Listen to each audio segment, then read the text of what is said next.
요즘 하도 공무원이 최고라는 등 공무원이 인기가 많죠. 어느 나라에나 공무원이 있기 마련일 텐데요. 여기 한 러시아 공무원의 이야기를 소재로 한 소설이 있습니다. 러시아의 작가 도스토옙스키는 우리 모두는 이 작품에서 나왔다 라고 할 만큼 러시아 문학 세계에 엄청난 반향을 일으킨 이 작품. 오늘 읽어볼 소설은 고골의 외투입니다. 소설은 공무원 아깝기의 이야기를 담고 있습니다. 작은 키와 얼근 얼굴에 볼품없게 생긴 아깝기는 당시 러시아의 수도인 페테르부르크에서 근무하는 9등관 공무원으로 하급 공무원 중에서도 모두에게 무시당하거나 조롱거리게 되는 인물입니다. 당시에는 1급부터 5급까지를 고위 공무원으로 보았는데요. 관행에 대한 차별이 워낙 심한 시대였기도 하고 꽤나 박봉이었던지라 9등관 공무원은 하급 공무원이라는 이름하에 조롱거리가 되던 시기입니다. 볼품없고 별 재주도 없는 아깝기이지만 그는 무엇보다도 공무원으로서 본인의 업무인 서류 정서에 굉장히 깊은 애정과 뛰어난 실력을 보였습니다. 서류 정서 중 본인이 좋아하는 단어가 나오면 한동안 입꼬리를 술렁댈 정도였다고 하니 정말 천직이 아닐 수 없었겠죠. 이렇게 자신의 일 말고는 관심도 없을 것 같던 아깝기에게 큰 고민이 하나 생기는데요. 바로 외투를 장만해야 한다는 것이었습니다. 그동안 기울 대로 기어 입었기에 더 이상 수선할 수는 없었고, 여기에 더해 직장 사람들이 계속 허름한 외투를 보고 놀리니까 안 바꾸고는 배길 수가 없었던 거죠. 그런데 방금 말씀드렸다시피 9등간 공무원이 워낙에 박봉인지라 외투를 장만하는데 연봉의 약 20% 정도가 되는 돈이 필요합니다. 아깝기는 엄청난 가격에 잠시 고민하지만 결국 외투값을 장만하기로 결심한 뒤 자린고비처럼 살았고, 결국 엄청난 절약 정신으로 외투를 장만하는 데 성공하게 됩니다. 그런데 이게 웬걸? 새 외투를 입고 나가니까 사람들 반응이 되게 좋아요. 평소에는 자신을 무시하는 경비원이 그날은 반갑게 인사를 건네고, 직장 사람들이 자기에게 관심도 가져주며 상사와 연 파티에 초대도 받아보는 등 평소와는 다른 하루를 보내게 됩니다. 그렇게 상사와의 파티를 마치고 귀가하던 중 아깝기는 괴한을 만나서 폭행을 당합니다. 정신을 차려보니까 이미 외투는 빼앗겨 있었는데요. 엄청난 상실감과 함께 외투를 찾으려 갖은 노력을 했지만 결국 외투는 찾지 못합니다. 하찮은 9등관 공무원의 의뢰 따위는 받지 않는다는 식이었죠. 오히려 상실감과 마음의 병만 얻어서 결국 아깝기는 죽음을 맞이하고 맙니다. 그 이후로 페테르부르크 시내에는 사람들의 외투를 탐내는 유령이 떠돈다는 소문이 돌게 되었습니다. 이 유령에 현상금까지 붙을 정도로 많은 사람들의 이목을 끌었지만 아무도 유령을 잡지는 못하는데요. 결국 유령은 아깝기의 외투를 찾아달라는 요청을 거부한 관리의 외투를 빼앗은 뒤 두 번 다시 나타나지 않는다는 이야기로 소설이 끝이 납니다. 사실 짧게 말하자면 이 작품은 주인공이 어렵게 산 외투를 도둑맞아서 그 상실감으로 인해 죽은 이야기입니다. 아까 몇 분에 걸쳐 했던 이야기를 이렇게 요약하니까 별거 아닌 것처럼 보일 수는 있는데요. 이 외투라는 작품의 묘미는 인물과 상황에 대한 자세한 묘사와 이에서 확인할 수 있는 러시아의 다양한 모습이라고 생각합니다. 이 작품은 상트페테르부르크라는 도시를 배경으로 이야기가 펼쳐지고 있는데요.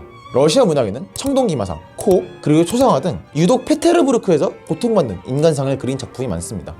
러시아의 제2의 도시임에도 불구하고 페테르부르크가 유독 이런 부정적인 이야기가 펼쳐지는 무대가 되는 이유는 뭘까요? 도시의 역사를 알면 그 이유를 알 수 있습니다. 도시 이름에서부터 기획자의 냄새가 솔솔 풍기는 상트페테르부르크는 18세기에 표테르 대제가 기획한 계획도시입니다. 러시아의 발전을 위해서는 서구 문명을 받아들여야 한다고 생각한 표테르 대제는 이를 위한 도시를 건설하는 데 앞장서는데요. 사실 그닥 좋은 조건은 아니었습니다. 기본적으로 춥고 일조량이 적어서 백야현상이 나타나는 바람에 여름이 되면 잠을 자기 어려웠으며, 습지인 곳에 땅을 만들기 위해 온갖 무거운 자재들을 노동력으로 일일이 옮겨야 했습니다. 마냥 화려해 보이기만 한 이 도시를 건설하는 중 적어도 15만 명 이상이 사망했다고 알려져 있고, 홍수 등의 재해도 잦은 편이었습니다. 나아가 공사 중 사망한 사람들을 습지에 그냥 던져버렸기 때문에 상트페테르부르크는 뼈 위에 세운 도시라는 이름으로 불리기도 했는데요.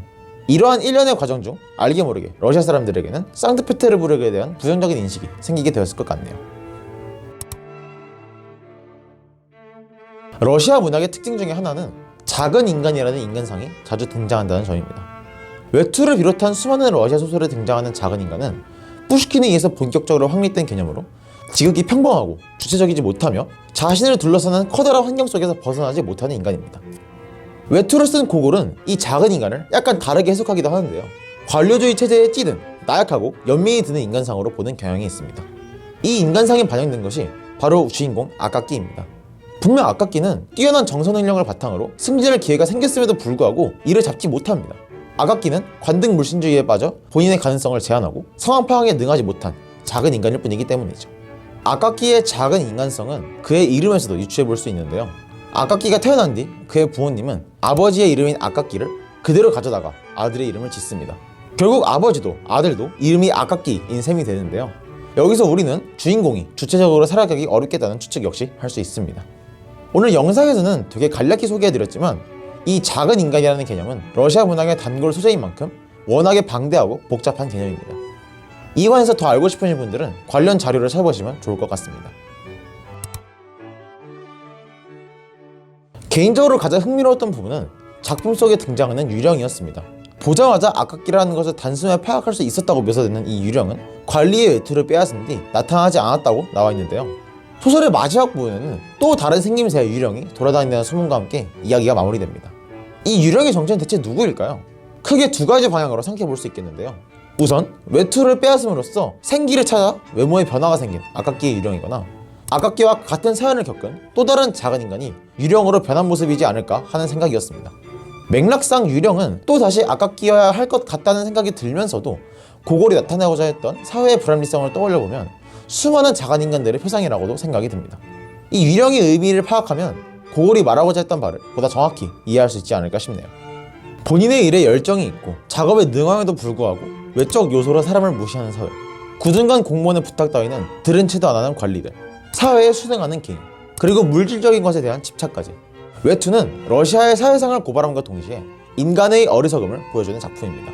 부정부패가 극에 달하던 당시 상황을 고골은 재치있게 문화작품으로 풀어내어 러시아 사회의 부족한 부분을 꼬집었는데요. 지금으로부터 약 200년 전에 출판되었음에도 불구하고 본 작품의 시사점들은 충분히 현대 사회에서도 논해볼 만하다는 점에서 의미가 있다고 생각합니다. 지금까지 고골의 외투였습니다. 감사합니다.